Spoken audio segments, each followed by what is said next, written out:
Hello and welcome to Sureena Speaks, and we're on chapter 8 of the BNF, which is Malignant Diseases. Now, this chapter, I think the best way to go through it is to do our normal summary of the chapter, go through some of the specific medicines and the high-risk ones, but then at the end I want to focus on the eight of the key anti-cancer medicines that there are. Now, there are other anti-cancer medicines, but I think these 8 are the ones that usually creep up in questions quite a bit. So we'll look at those ones in a bit more detail towards the end of the video. So let's start off with our immune system and our drugs that affect the immune system. So we've come across some of these before: methotrexate, azathioprine, mercaptopurine, cyclosporin, and these medicines can treat, for example, conditions like irritable bowel disease.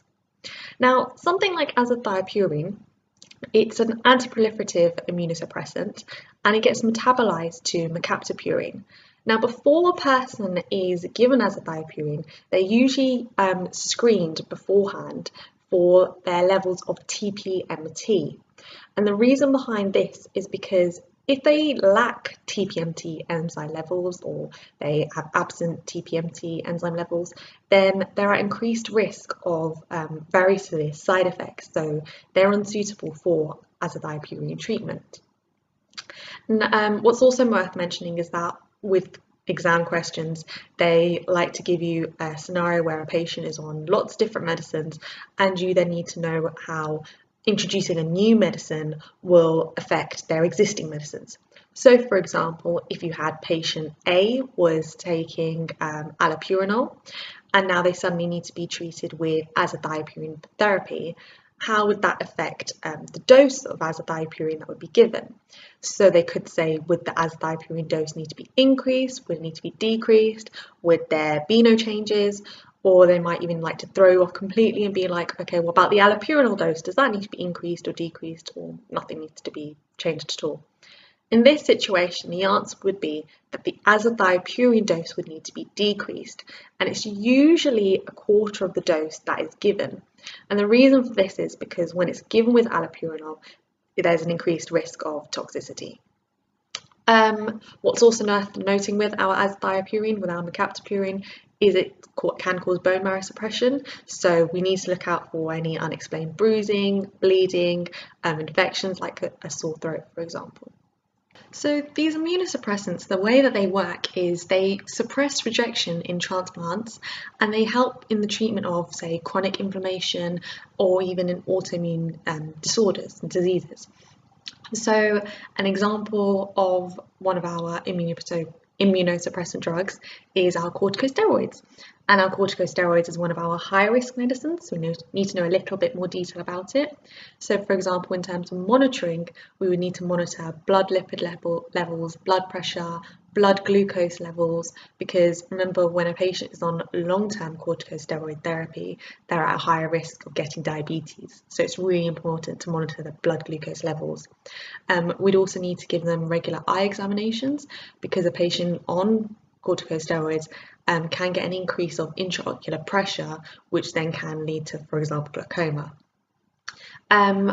We need to monitor and look out for any warning signs with patients on corticosteroids, for example, any adrenal suppression, so nausea, vomiting, weight loss. Patient might be more susceptible to, they'll be immunosuppressed, so they're more susceptible to getting infections. For example, if they haven't had chickenpox before, measles, and for patients on an inhaled corticosteroid, they're at risk of getting oral candidiasis. So need to give them the relevant counselling with that. So rinse your mouth out after use. Patient will need to carry around their steroid card, and if they've been on a corticosteroid for more than 3 weeks, then they can't stop treatment abruptly. It would need to be tailored down. Another thing to be aware of with corticosteroids is that in long-term use, they can cause psychiatric reactions, so depression or even suicidal thoughts. So something to be aware of and something to make your patients aware of when you counsel them. And an example of our corticosteroid is our prednisolone, which can be used in oncology because it has an anti-tumour effect. So we also have cyclosporin, which again is an immunosuppressant, and it's a calcineurin inhibitor. So with cyclosporin, it can be used to prevent graft rejection, for example, in bone marrow transplant, kidney transplant, liver transplant, organ transplant. And it's one of those medicines where the patient needs to stay on the same brand. The brands shouldn't be interchanged, and it should therefore be prescribed by brand.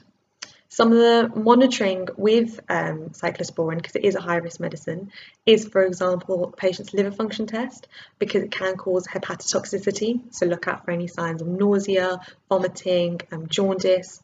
It can also cause a nephrotoxicity, so again, a patient needs to particularly look out for any elevated serum creatinine concentration levels. It can also cause neurotoxicity, so a patient should report any tremors or headaches. And a common side effect with cyclosporin is hypertension, so a patient's blood pressure needs to be monitored regularly. And with cyclosporin, a patient needs to avoid excessive UV light, so they need to protect themselves with high SPF sunscreen, a wide spectrum sunscreen as well. And a high potassium diet and grapefruit juice should be avoided in patients that are on cyclosporin therapy.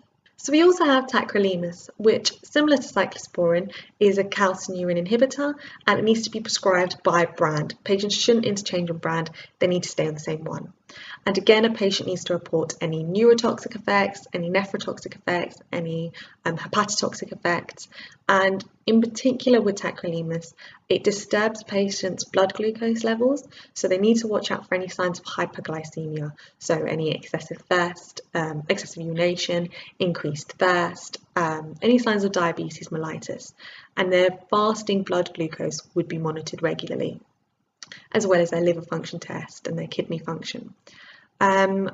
Again, with tacrolimus, like cyclosporin, patient needs to avoid a high potassium diet, grapefruit juice, and excessive UV exposure. So let's talk about multiple sclerosis. It's a neurological disorder, and it's one of those conditions where the medicines that can be used to help with the symptoms of it have really funky, fancy sounding names, which I'm going to try and pronounce. So you can use acetylcholine releasing enhancers, for example, fampridine, but any tablets that have been left after 7 days should be discarded. You can also use interferons, such as interferon beta, and that's usually used for remitting or relapsing multiple sclerosis. Other drugs that can be used are immodulating drugs, such as fingolimod, but that's not recommended for any patients that have or at risk of cardiovascular events. Can also use monoclonal antibodies, and remember, you know a drug is a monoclonal antibody because it will end in the word mab. Monoclonal antibody, so you've got M, the A and the B, mab, such as natalizumab. And you can also use pyrimidine synthesis inhibitors such as teriflunomide.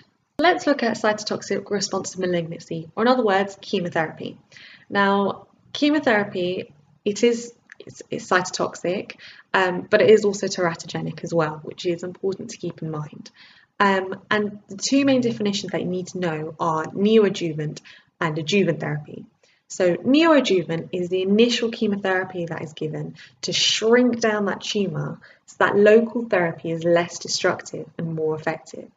And in layman's terms, adjuvant therapy is essentially the surgery followed by chemotherapy or radiotherapy to prevent the cancer from coming back. I'll put over here like the textbook definition for adjuvant therapy, but essentially that is what adjuvant therapy is.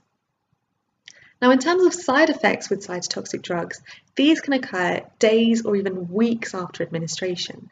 And examples are alopecia, so hair loss, but this is reversible, extravasation of IV administration. Patient might even get tumor lysis syndrome, but this is more of a risk with patients who are being treated for non-Hodgkin's lymphoma or even those that have kidney disease. A patient is at risk of getting oral mucositis, so it's important to stress out the importance of good oral hygiene. So brush your teeth 2-3 times a day. Even sucking on ice chips can help, and particularly this is a risk with patients that are on methotrexate or fluorouracil. A patient might also get hyperuricemia, so high uric acid levels, and the way that this is treated is usually with allopurinol, which is started 24 hours before surgery, and the patient needs to keep adequately hydrated. Bone marrow suppression is also a very important side effect, because all cytotoxic drugs cause bone marrow suppression, except for bleomycin and vincristine. And that's important to remember because that's something that they do like to catch you out on.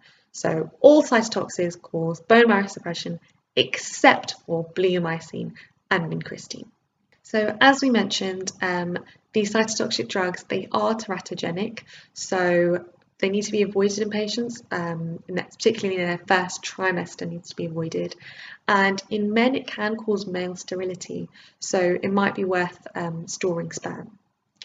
Now, in terms of nausea and vomiting, again, that's a really key side effect, and prophylaxis may be needed, particularly to those that are at a high risk. So those that are anxious, those that have a history of motion sickness, over 50-year-olds and females. And you can get different degrees of nausea and vomiting. You can get mild, moderate and high, and that's usually depending on which cytotoxic drug the patient is on. And with regards to that, you can then give the necessary anti-nausea vomiting medication to help overcome that.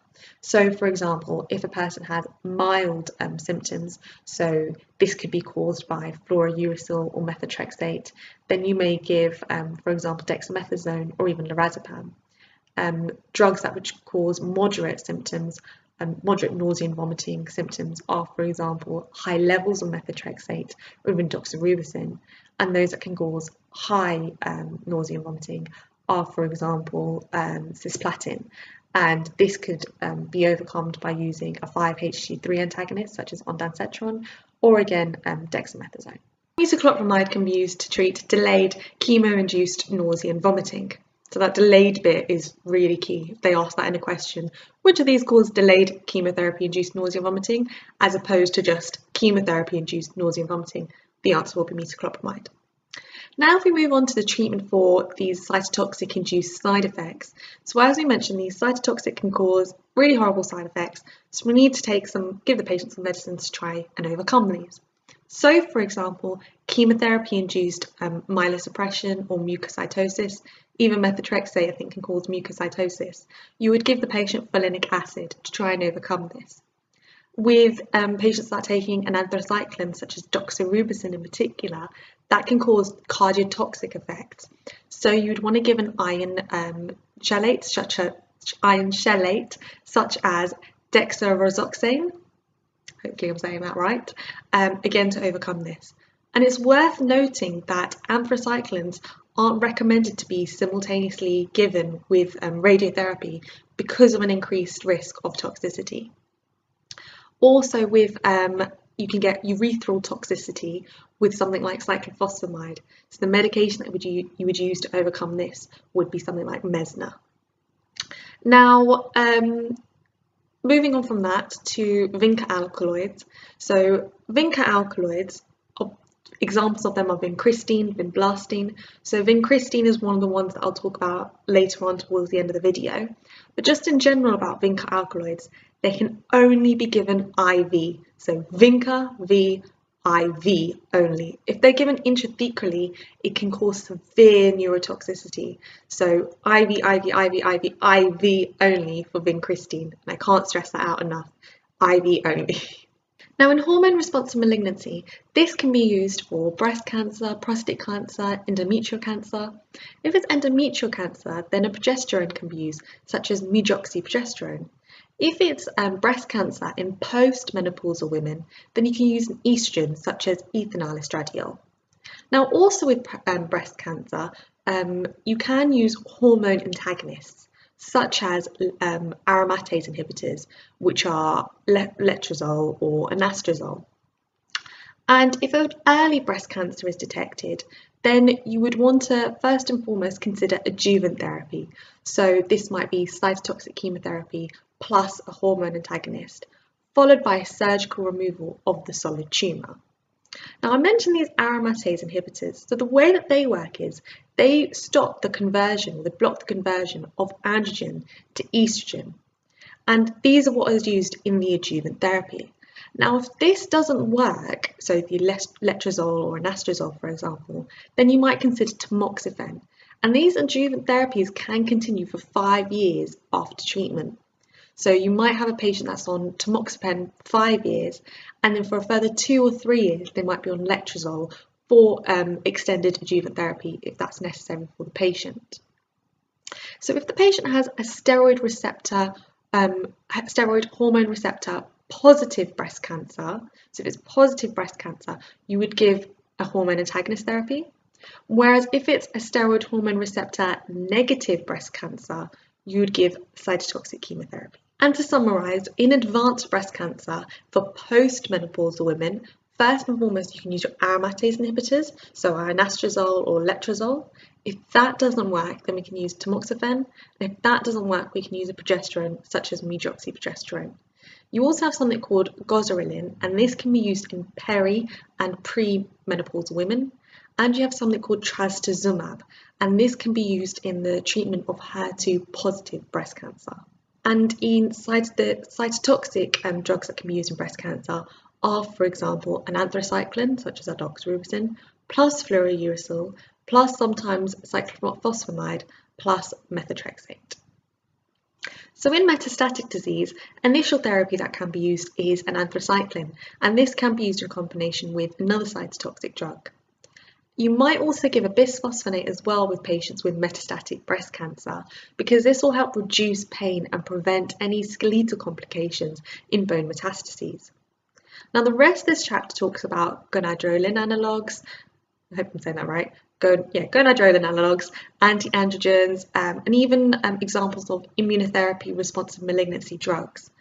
Now these sections I'm not really going to go into because they're pretty self-explanatory, and I think the main things that you need to get from these particular sections are what the class of the drug is, so for example an anti-androgen, and examples of them such as bicalutamide, don't make these words easy at all, bicalutamide, and then what this could treat, so for example prostate cancer. So I find this chapter it's not a hard chapter, but there's just a little bits of, I find like it's quite an itty bitty chapter, there's little bits of information everywhere. And so as important as it is to remember, for example, your aromatase inhibitors, examples such as letrozole and what that can treat, so advanced breast cancer, as I mentioned earlier in this video at the beginning, there's 8 main medications which you really need to know in depth, because these are 8 ones that usually creep up in exams a lot. But remember, you're not just learning for the exam, you're learning for when you actually qualify as a pharmacist as well. So all the information that you learn is relevant, is important to know. But let's talk about these 8 in particular now. So looking into these 8 different medicines, what's important to remember is that with cytotoxic medication, their doses, a patient's dose is usually dependent on their weight and their body surface area.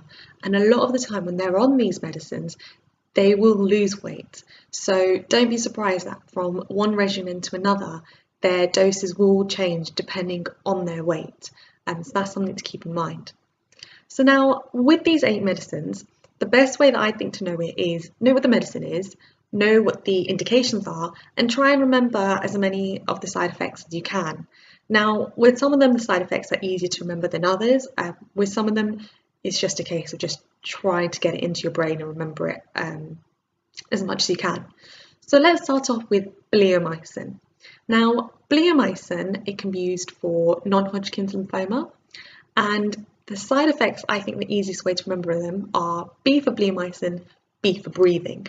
So the side effects are like pulmonary fibrosis, so this can cause a person to have trouble with breathing, and respiratory failure is another one. One that's not to do with breathing is hypersensitivity, but that's a really important one to remember as well. Then there's also cyclophosphamide. So cyclophosphamide can be used for rheumatoid arthritis and can be used in combination for other leukemias. So C for cyclophosphamide, C for the cardiotoxicity in high doses. That's one of the side effects that can be C for cyclophosphamide, C for cardiotoxicity. It can also cause pigmentation in the nails and anorexia. Then there's doxorubicin. So doxorubicin can be used for Hodgkin's and non-Hodgkin's lymphoma, as well as bladder cancer. And remember, as D for doxorubicin, side effects, D for dehydration, D for diarrhea. Now we mentioned that it could be used in bladder cancer, so try and relate the indication to the side effect if you can. It can't always happen, but in this is one of the situations where it can, because with bladder cancer, one of the side effects of doxorubicin is red urine. So that's a good link to remember as.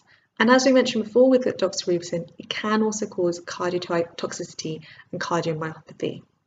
Then there's erirubicin, and this can be used for the treatment of cancer and breast cancer, prophylaxis and treatment of bladder cancer. So again, bladder cancer, side effect is red urine.